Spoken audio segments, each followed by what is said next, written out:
वाटत असेल ना तुला मी पेटून उठेन, सूड उगवेन, पण नाही ग, इतकाही मी वाईट नाही.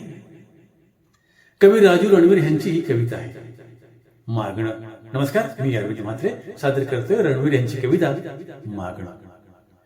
वाटत असेल ना तुला मी पेटून उठेन, सूड उगवेन, पण नाही ग, इतकाही वाईट नाही मी. कवी त्याच्या पैसीला किंवा जीवनसाथीला तो सांगतो की मी वाईट नाही, मी चांगला आहे. कवी पुढे म्हणतो, उठलोच पेटून तरी माझ्या विरुद्धच मी उठेन.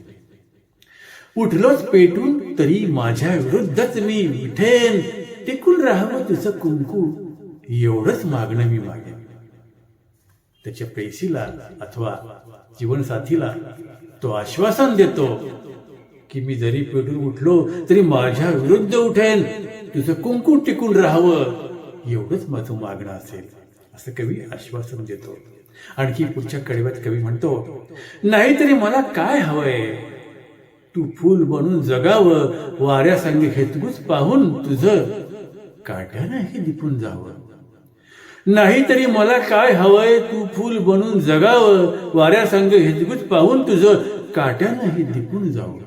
छान कल्पना आहे. जोडीदार असावा तर असा असावा, आयुष्यभर साथ देणारा, याच्यातून तीच प्रचिती येते. शेवटच्या कडव्यात कवी म्हणतो, भेटला की आता वाराही तुला तिथेच तू फुलत राहा.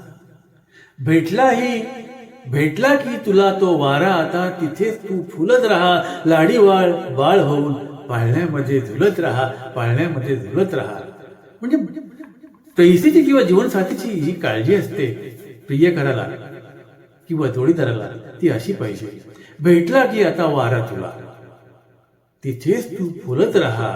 लाडीवाळ बाळ होऊन पाळण्यामध्ये झुलत राहा.